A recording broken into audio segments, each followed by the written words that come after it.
Hello everyone, welcome back to my channel. My name is Ifya, and on this channel I create plant-based friendly recipes with a Ghanaian/West African twist. Today we're continuing on my series all about West African essentials, and we're actually starting a mini series all about the unrefined oils you find in Ghana and across the region. So in the next few weeks, please expect some videos that talk on the various unrefined oils, and each video I will do a full day of eating while I talk about how they are made, flavors, what to look for when you're buying these things, cultural perspectives on them, as well as small notes about health, as some people have asked about them. Today's video, we're starting with the king of all unrefined oils, red palm oil. I have 1, 2, and then I have a big jug here just to show you how much we use this in our cooking. Before I get into this video, I'm going to give a very strong disclaimer about red palm oil. I know for lots of people outside of West and Central Africa, as well as Brazil, palm oil does not have a good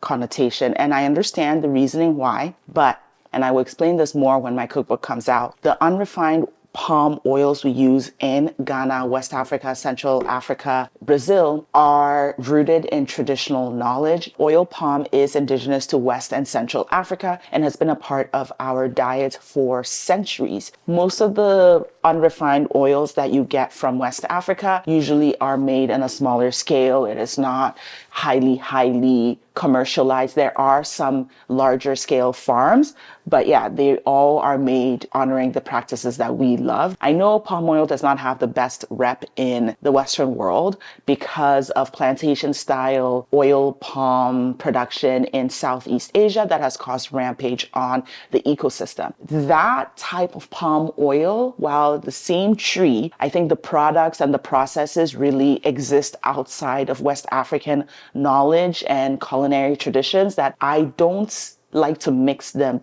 in the same conversation. I got a lot of questions about sustainable palm oil when it comes to Western processed products or cosmetics, and I can't really offer much. So I'm going to stop yapping.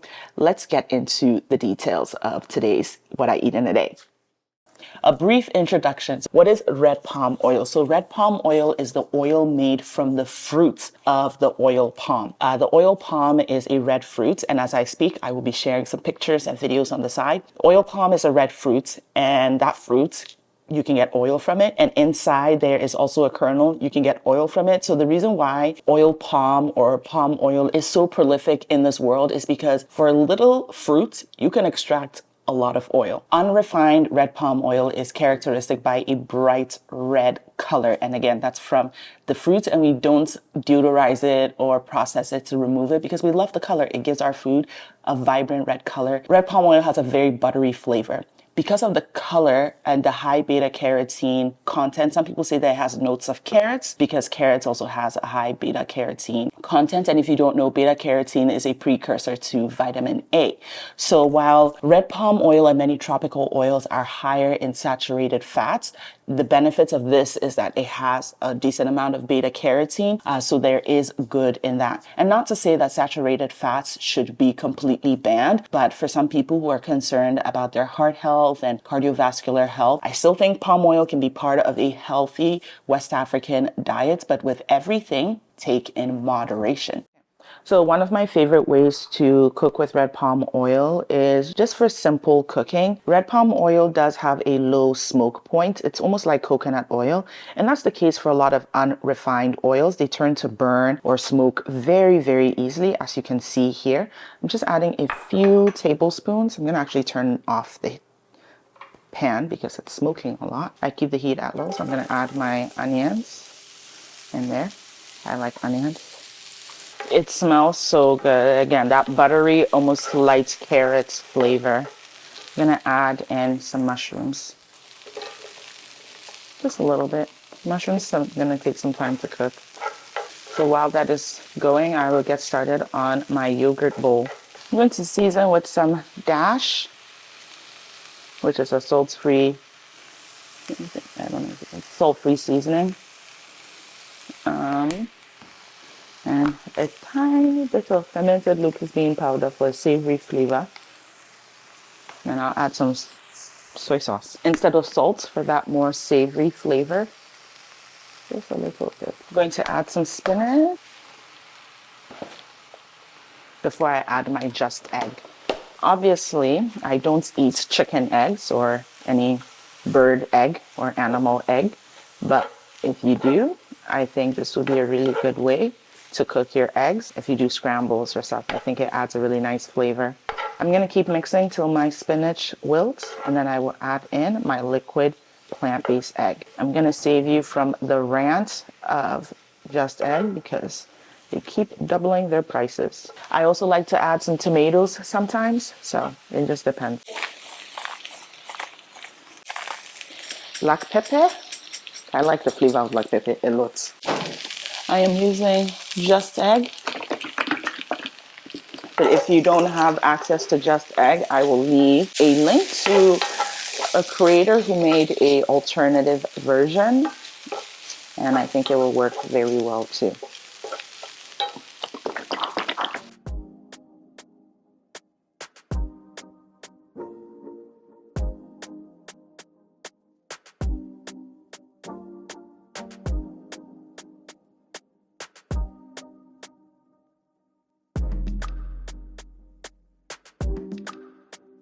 Okay, I'm gonna keep this at low and just let it cook.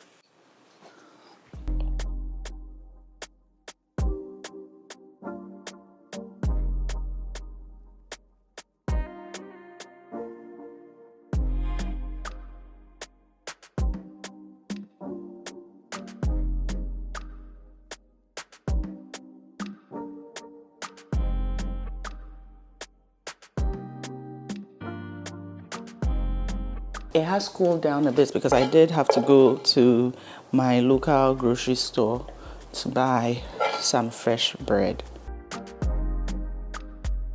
Slice of bread and some avocado.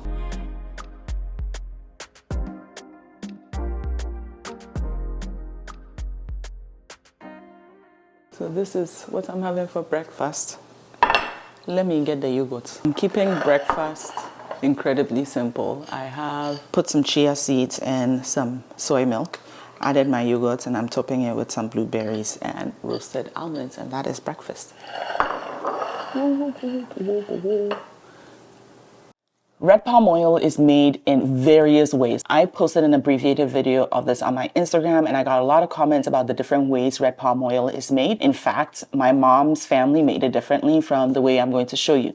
But in Ghana, we love using red palm oil, but we love especially using the ewe type of red palm oil, which is called zomi. And it's made and seasoned with salt. That just gives food like that chef's kiss taste. Anyway, how that red palm oil is made. I went to Volta region 2 years ago to learn about the process, and Sister Mausi graciously took me through it. It was a 2-day process, but I loved being there to see it all. The red palm fruits is taken from the oil palm, and it is cooked for about 15 to 20 minutes until it is softened, and then it is pounded. The fruits is fibrous, so when it's pounded, you can break it apart, and you can also start to separate the fruits from the nuts inside. So it is pounded, it is cooled down, and then you can extract the oil. So throughout this series, you'll see that some of the oil extraction process is kind of the same. I wouldn't call it cold pressed per se because there is some cooking involved, there is some roasting involved, but again, they're unrefined, so they're not going to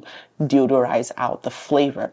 Once the palm has sufficiently cooled down, then you can extract the oil. Oil does not mix with water. That is a very important science detail when it comes to the processing of red palm oil, because cold water is added onto the pounded palm fruits and then the oil starts to separate to the top.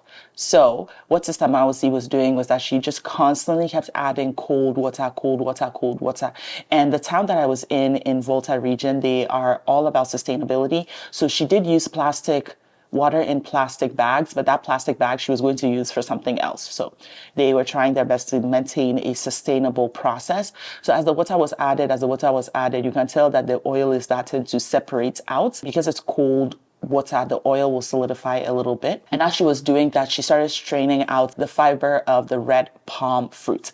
1 second. I actually have some here. When we were coming back from Ghana, we got some palm cream that still had some of the fiber in there. I don't know if you can see it, but this is what the fiber inside looks like. In Tree, we call it mefe, and it's actually very important because it is from an oil fruit. There's still some oil left over in here, and this is what we use to light charcoal, or if you have firewood, if you want something with oil to start with, you can use this. And you can also burn this to help perfume clay pots. So in the olden days, they used to use clay pots to store water, and they would burn this to help perfume inside, to deodorize it, to clean it out, and the water tastes so good. So, so good. Anyway, I'll put this back. And amongst the fiber that Tamawasi is removing, she's also removing the palm kernels. So the palm kernel is used for a different type of oil. One second. We call it adringo in Chi, which is palm kernel oil. And that is also used for so many other things. I will talk about it in a different video. So once the palm kernels are removed, what Sister Mawasi will actually do is that she will give those palm kernels to people who make adringo or palm kernel oil. And in return, they will give her some of their palm kernel oil. So it's a really interesting batter system. Those are separated, and then the oil is boiled. So she boiled it twice because we were making a small batch, but typically they just boil it in a very, very large pan or drum, and they boil it and boil it and boil it and boil it. And essentially it will start frying. You'll be able to tell when most of the water has evaporated. She was also telling me that some people, when they are making it, it's a very long process. So they actually boil yam in there and eat it while the oil is boiling. It doesn't really affect the flavor. I think it actually helps the process a little better because the yam will absorb some water as it cooks. That is how red palm oil is made in Volta region. I did forget to mention that as it was cooking, she did add a little bit of salt for that zomi flavor. And when it is done, there's actually like a seasoned layer at the bottom. And she told me that people specifically come to her to just buy that because when you use it to cook, it makes the food absolutely delicious. Zomi is very specific to Ghana and Togo because it's made by the Ewas. You don't need Zomi to be cooking Ghanaian food because you can just use regular red palm oil. So for lunchtime, we're going to be making a classic garden egg stew. This is a more traditional approach of using red palm oil. We use it in a lot of our red stews. So for a lot of the recipes I'm sharing today, you could technically use vegetable oil.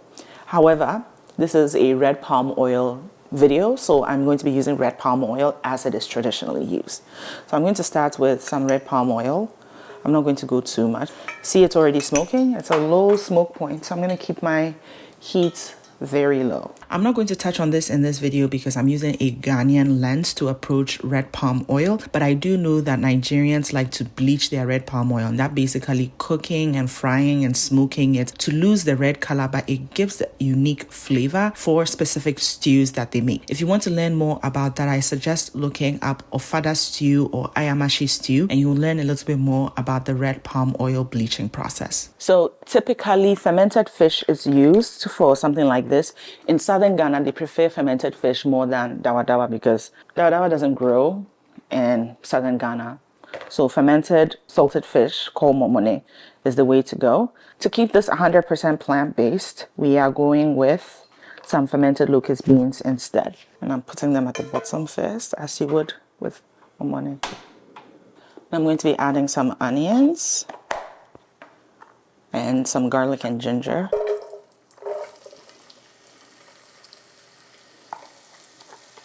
Already smells so good. A good stir. Okay. Yeah.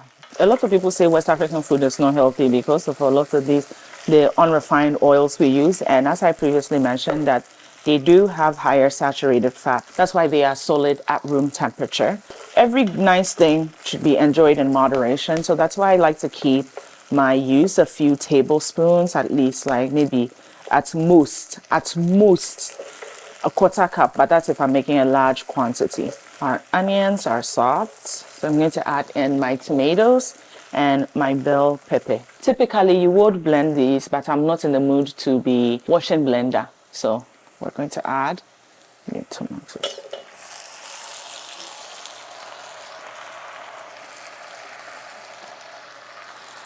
So I have about 2 tomatoes in here and half a red bell pepper. I'm going to add some water and I'm going to let it just simmer away Oh, let me add some scotch bonnet pepper. I'm just going to put it in there like seeds, like that. So I'm not going to go too much into detail about this recipe because I actually already posted a garden egg stew recipe on my page. So I'm just going to add about a cup of water and then let everything simmer down. Actually, I started with just half a cup because the tomatoes will release liquid as it cooks. Okay. Ooh. I'm going to be adding in my eggplants. Instead of garden eggs, I'm using the mini Indian eggplants. So that's going to go in there.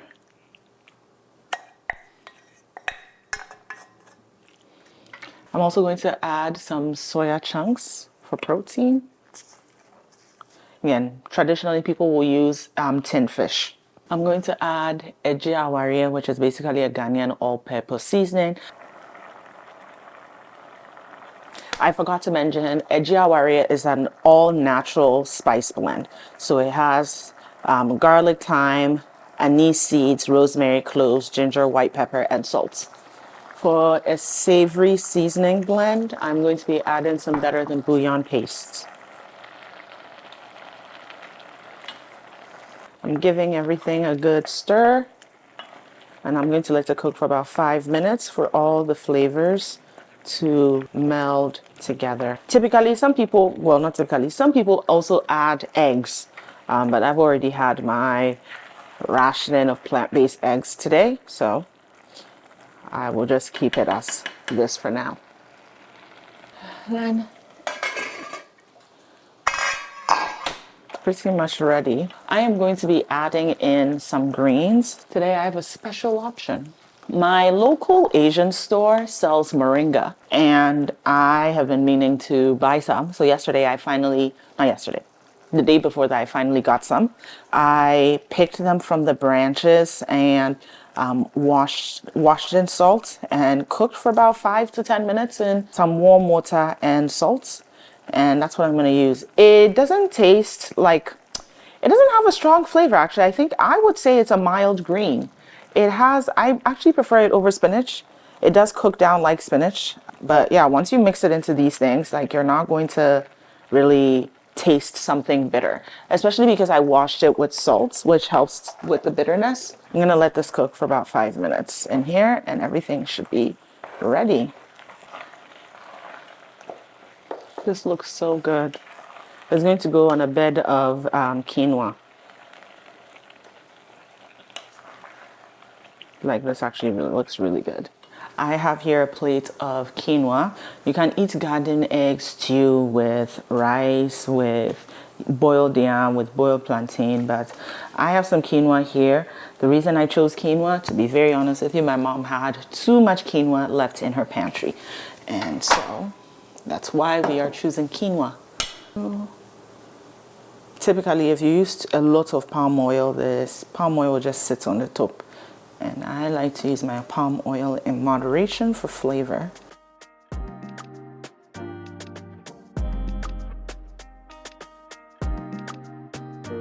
This is my garden egg stew with moringa and quinoa, a nice high protein lunch.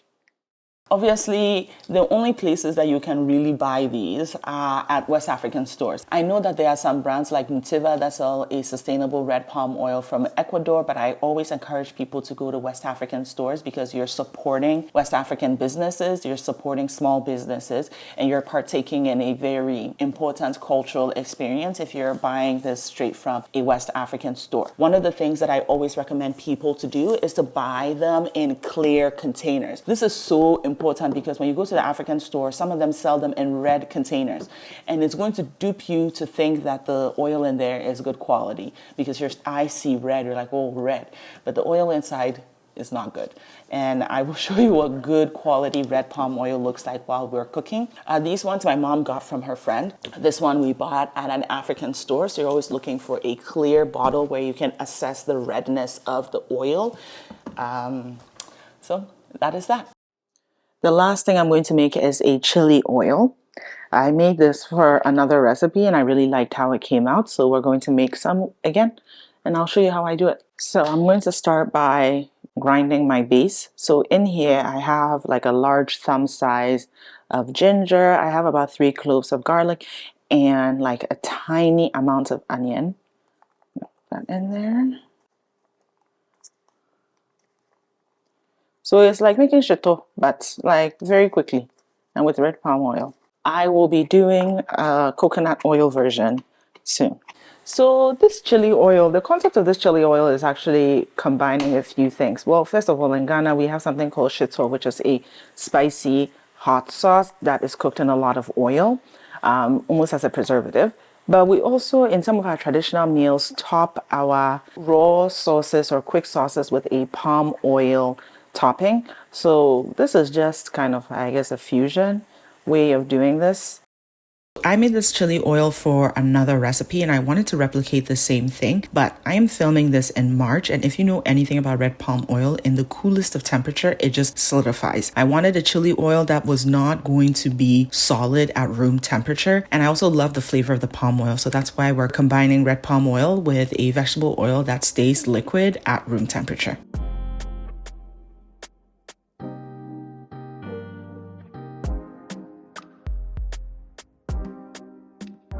And then, oh, she's smoking. I'm gonna add in some ginger, garlic, and onion paste.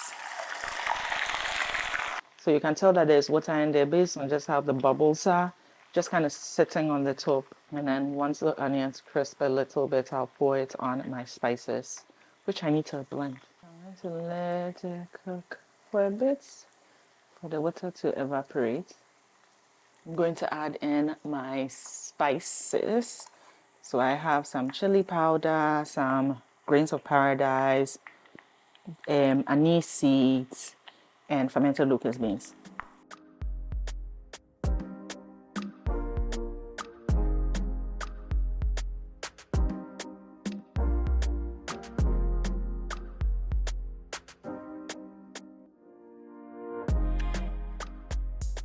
Be careful with the pepper, because once it gets airborne, you'll be coughing all the time. I'm gonna let this cook for a few minutes and then I will turn it off, and that will be our chili oil. Our chili oil. I'm gonna put this on some tofu and eat it with some rice and steamed veggies. I have some soft tofu here. It was so hard to get out of the container.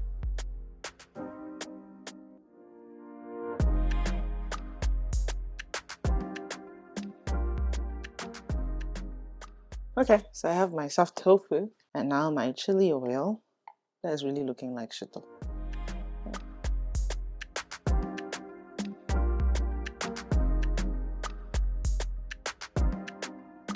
Oh my goodness, that looks so good. That looks too good. That looks too good.